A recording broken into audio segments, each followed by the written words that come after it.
Yo, what's up? Good morning mga friends. Matagal tayong hindi nakapag-vlog, matagal din tayong hindi nakapag-video. So ngayon lang ulit tayo magbabalik. Ayan. So kung bago ka pa lang sa video na to, please subscribe, comment, and share po tayo sa mga video nating inilalabas.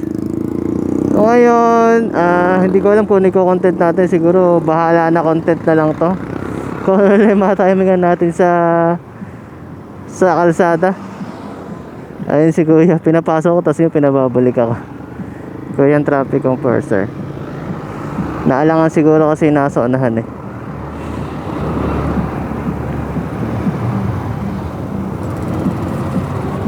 Yun, okay. So shoutout sa'yo kuya. Okay lang ngayon, ganyan talaga. Ayun, for today's content, bahala content na lang to. Kung ano na lang mga timingan natin dito sa kalsada, gano'n na lang siguro. O yun, ngayon, kung bago ka pa lang sa video na to, pa-subscribe naman, pa-comment din and share na lang ng video para mas updated tayo sa mga video natin ilalabas. Muli ako nga pala si Emat Motovlog. Ayun, bago lang uli akong nagbo-motovlog. Kakabalik ko lang uli sa pagbo-motovlog. Matagal tayong nawala. Siguro almost 2 months or 1 month mahigit. Marami kasi tayo nasikaso. So, hindi tayo nakapag-focus ng pagbablog sa higit isang buwan mahigit. Ayun, magpabalik ulit tayo. So ngayon nandito tayo sa San Ildefonso, Bulacan. Ayan yung simbahan, yung bayan nila. So yun, dito ulit tayo bumibiyahe kasi nandito ulit yung pamilya natin. So mahaba-haba ulit yung biyahe to. Pupunta ulit tayo sa trabaho. So San Ildefonso going to Pandi, Bulacan. Almost 22 o 24 kilometers ang layo. Hindi ko sure eh. Check ko na lang din siguro sa Google Map natin kung ilang kilometers ang layo.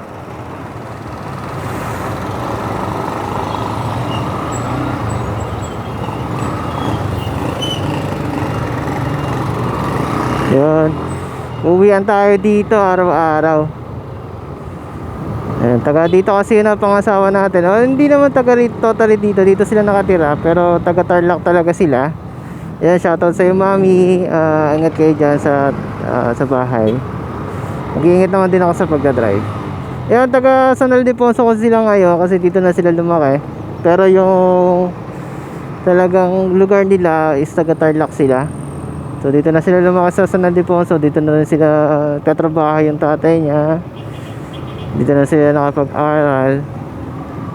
So yun, dito tayo uwi sa San Ildefonso. Tayo naman kasi taga-Pandi tayo. Tubong taga-Pandi tayo.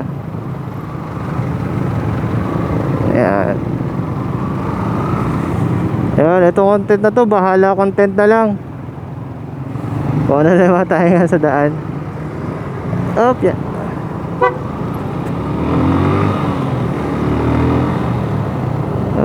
Okay. So yun, wala pa tayong gasolina. Papagas muna tayo dito sa may refill. So maraming ko content ko, itutur ko na lang kayo. Ipapakita ko sa inyo yung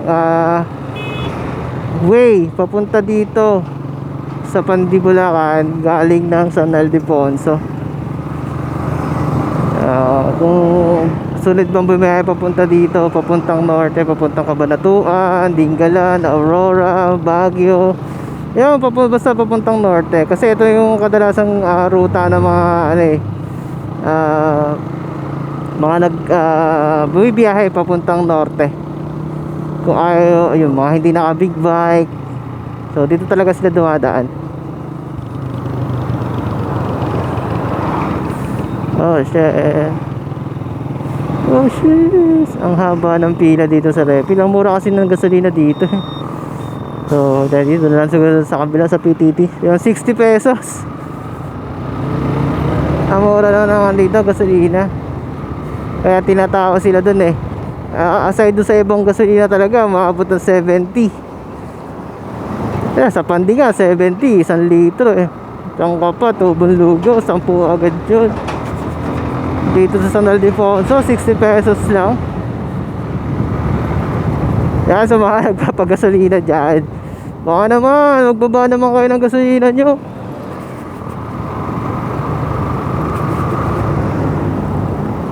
Bababa kayo ng dos, aangat kayo ng 5 piso, edi doble tubo kagad kayo. Ang hirap din kayang gumastos sa gasolina. Lahat ata ng sinasahod natin sa gasolina na pupunta. Real talk yun.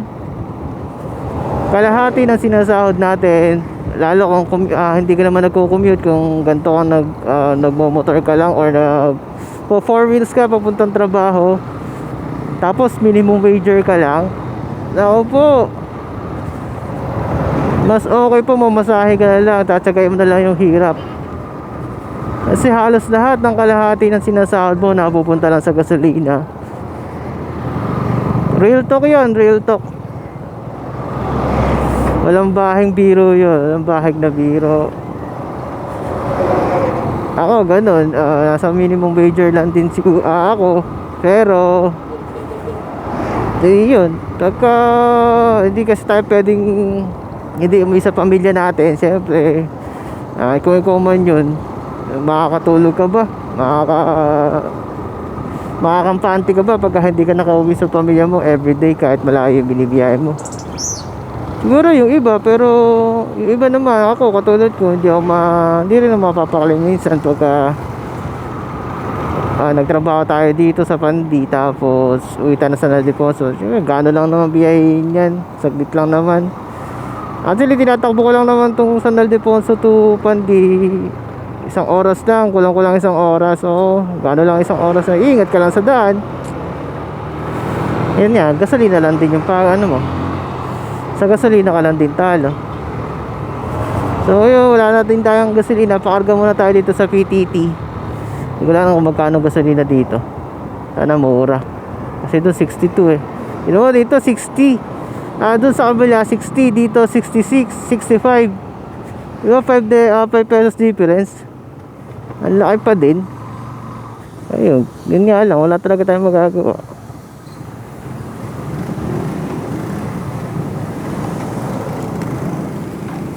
Good morning kuya. Pula po, 100 lang po.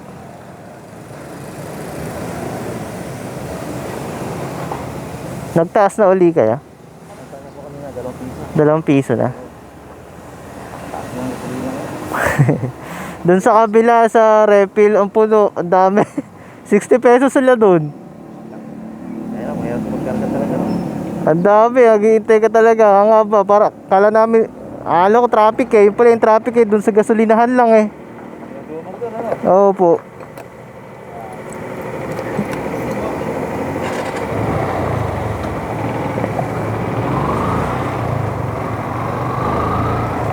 Ayun, nagtaas pala sila ng dos. Kaya pala ganon. Nagtaas ng dos, pero doon sa refill bunga pa, 60 pesos lang. Ayos pababa. Siguro magkakarga ka ng refill doon sa may branch ng refill madaling araw para wala kang kasabay, magputang ka na. Pagkagantong umaga ka, tas rush hour, naku, tas makikipagsabayan ka sa ganun kadaming bibili ng gasolina. Wala, 30 minutes ka, uubos ka ng oras talaga. Yung content na to, bahala content na lang talaga. Kung ano na lang sabihin natin dito sa video. Kung bago ka pa lang sa video na to, please subscribe, comment and share na lang po. Tapos kung may mga suggestion kayo sa mga gusto natin i-vlog, comment nyo lang po dyan sa message box natin sa ibaba. Actually wala talaga ako maisip na i-content. Yun, bahala content na lang siguro to. Kasi going tayo sa trabaho eh. Yung cellphone kasi natin na nilagay natin dito sa chain mountain helmet natin, hindi talaga siya, wala sa isip ko yung pag-vlog ngayong araw kasi nakapokus tayo doon sa trabaho. At so yun, nandito naman tayo, mag-vlog na rin tayo, pero bahala content. Bahala content na lang to. Wala tayo maisip na mga vlog eh. So Pagka kasi ganyan nagbablog ka talaga, yung iba kasi talaga pinagpaplanuhan eh. Parang sinasabi lang scripted yung pagbablog. Meron naman talaga din kasi on the spot yung pagbablog nila. Yung first and second video ko talaga yon, on the spot lang na pagbablog yon. Tinaray ko lang talaga para ma-experience natin kung paano ba maging boto vlogger. Enjoy naman din. So far, kahit pa paano may nanonood naman doon sa pagbablog natin. Sabi nga ng mga tropa ko sa katrabaho ko, sige lang, mag-post ka na mag-post niyan. Balang araw, monetize ka na rin sa pagbibideo mo. So, syempre ako naman, go lang ako. Kaso nga lang, past few months kasi, nagkaroon tayo ng may pinagkakaabalahan tayo. Dapat muna tayo unahin sa kaysa motovlog tayo.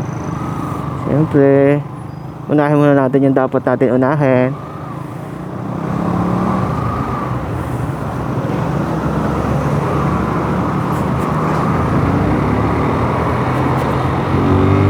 Dito na tayo sa San Rafael. Boundary na to ng San Rafael at San Ildefonso. Yung tulay na ginagawa hanggang ngayon hindi pa matapos-tapos. Hindi namin alam kung bakit.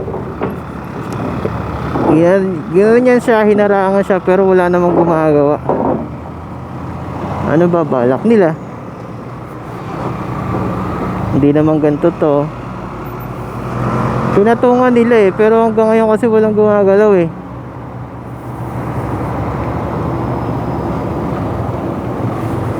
Walang gumagalaw namang gagawa man lang dito. Nagbaba ng gamit, tinaraduhan. Wala, ang cost, puro traffic everyday. Pagkagabi, lalo pagkagabi, rush hour Friday or Sunday, Saturday. Rush hour yun, puro gabi. Haba ng traffic dyan.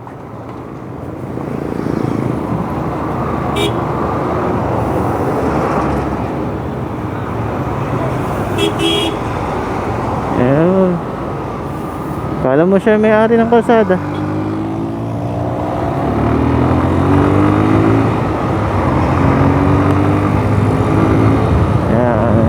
Kakaliwa tayo dito, pupunta tayong bypass road. Ito na yung bagong daan, bypass road tayo. Ito na yung bagong daan, bypass road. Papunta to ng Pandi na to, Bustos, all the way na to Manila Ito na yung ginagamit ng daan. So sige kuya, kasya ka. Yeah. Wait lang kuya. Ayan, dito tayo sa kabila kasi ito pwede naman itong daanan ng mga single na motor katulad ng ganito. Kasi may harang pa. Wag lang yung mga malalaking yung mga malalaking sasakyan. Ayaw pa siguro na padaanan, hindi ko alam kung bakit chill ride muna tayo. So magkaganto diretsuhan lang yung daan. Hindi natin maiiwasan yung mangate ang ating mga palad. Pero tayo chill ride lang. Chill ride lang, makapag 100 na 100 kph siya tayo. Chill ride ba yun? Kaya na lang mag-decide. Masarap dumaan dito kasi diretsuhan lang. Nakakabirya, labas mo na kagad ito, Bustos na. So mas malapit sa trabaho natin, mas malapit dun sa Pandi. Yun. Ba't ganito may harang? Inarangan nila. Sumita naman sa kabila. Ayan. Ayun talaga may harang. Ayan tayo, baka mabash tayo, dumadaan tayo dito sa mga pinagpapawal na daan. Pwede na pundaanan to kasi kinalose kasi lang muna sila sa mga malalaking sasakyan kagaya ng mga truck doon na nakatambay. Bawal pa silang dumaan kasi kakagawa lang. Etong kasi sa amin kasi mga naka 2 wheels lang, mga motorsiklo lang, pwede naman kasi magaang lang naman to. So, nakakatakot makipagsabahay doon sa malalaking sasakyan sa kabila. Kala mo sila yung may-ari ng kalsada.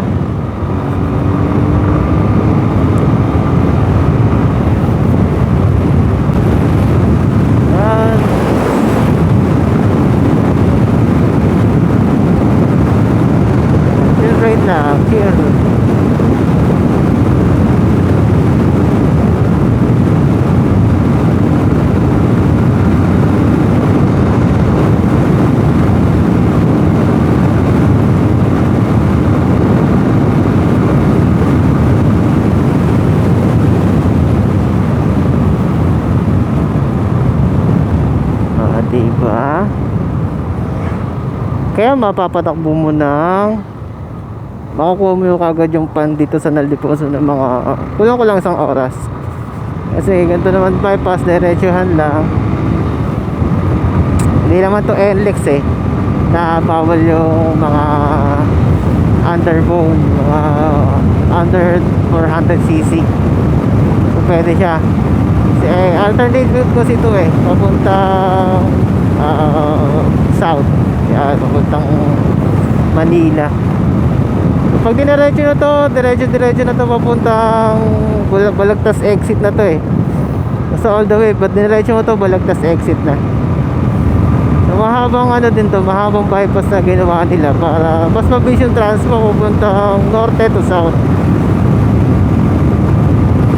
Meron pa ibang daan maraming bypass na pwedeng daanan.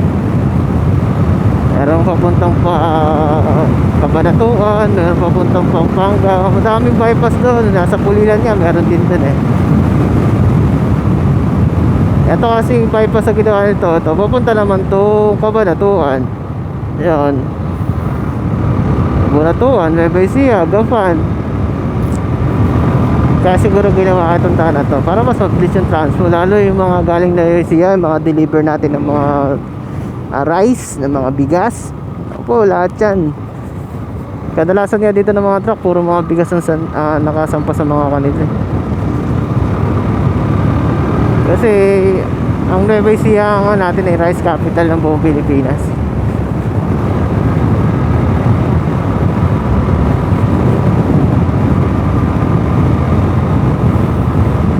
Bostos na tayo.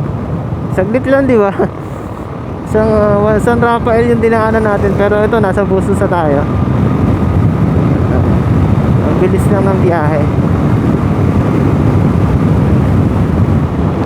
Kung bago ka pa lang sa video na to, nandito tayo sa content natin na bahala na lang content. Kung bago ka pa lang sa video, subscribe, comment, and share lang po tayo. Mag-comment na lang din kayo kung ano yung gusto nyong i-content natin sa susunod na video para ma-inspire tayo. At sa totoo lang kasi talagang wala akong balak mag-video ngayon.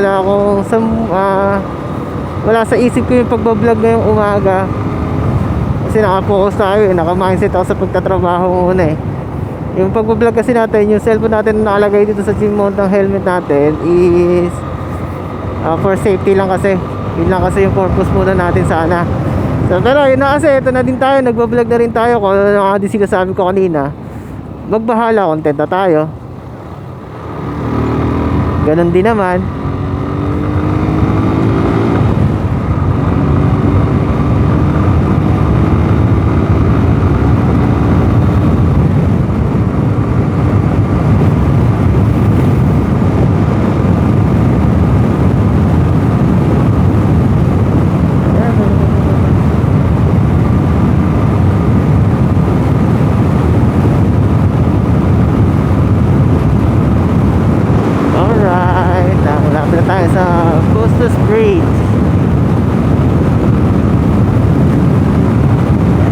Lang, turn right.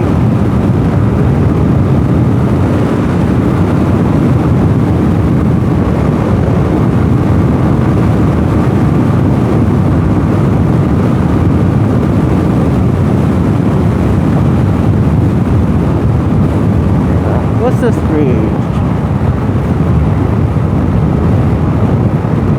Nakagaya sila ate doon. Kung marunong lang akong magmekaniko ng sasakyan, tutulungan ko kayo dyan. Ayan, Bustos Bridge na tayo. Dito na tayo sa Bustos, Bulacan. So, saglit lang, di ba? All the way tayo ng San Naldiposo. Moving tayo ng San Rafael. Ayan, nandito na tayo sa Bustos. Ayan, the next na, punta na tayo ng Pandi. Ayan, next bayan na yun Pandi naman yung susunod na bayan. Diba nakakatakot din minsan dumaan. Pero syempre chill ride. Huwag ka muna sa daan, ingat-ingat ka lang pagka nandito ka na sa bypass. Kaya ang dami mo kasabahan malalaki sasakyan. Lalo yung mga truck na yan, kaya hari ng kalsada yan.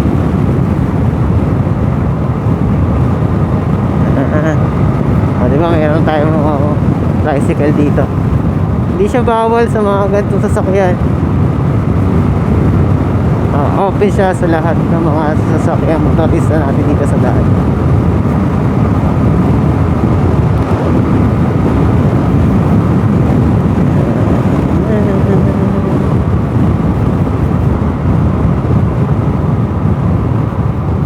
Parang malambot gulong natin. Ba't dadaan si kuya doon? Angat ka dyan kuya. Ang problema mo, pero yung daan. Yan, sa mga bagong magpaparehistro, meron ditong LTO sa Bustos. Bagong branch lang to. Hindi ko alam kung open na siya, pero kadalasan kasi pag dumadaan ako dyan, laging bukas. Pero hindi sa lahat ng ano eh. Ayan, sunod-sunod yung mga traffic enforcer. Dapat nandiyan kayo lagi para nagmamando ng kalsada. Lagi kasi dyan nagta-traffic eh.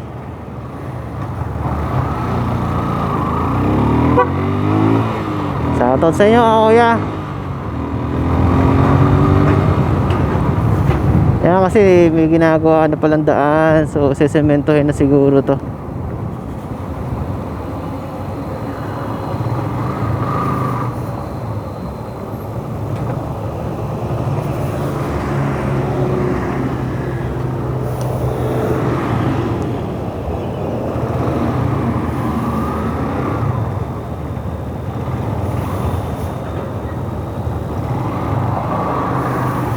Yan.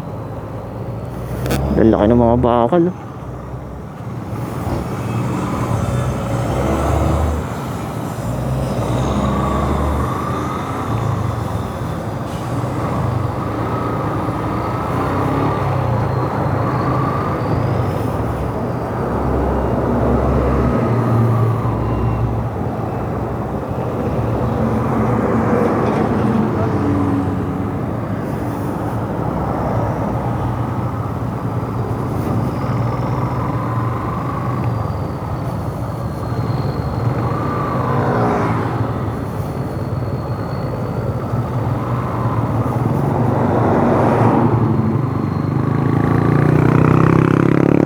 Kuya, kumote. Pwede na rin pala.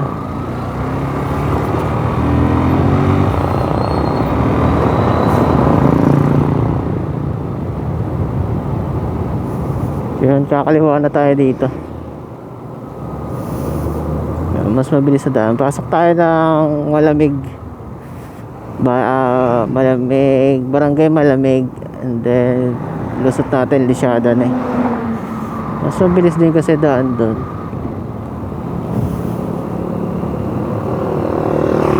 Kaya sa umikot pa tayo ng Kamatsilihan. Chilihan, Buwisan. So ang layo din. Doon din naman ang labas. Umikot lang.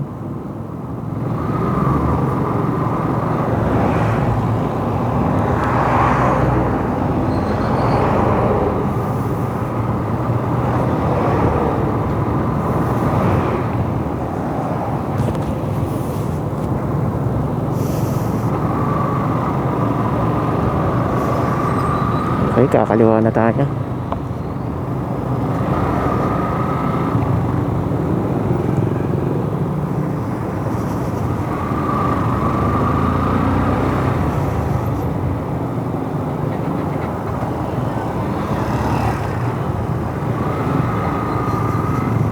Okay, ayan na, Barangay Malamig.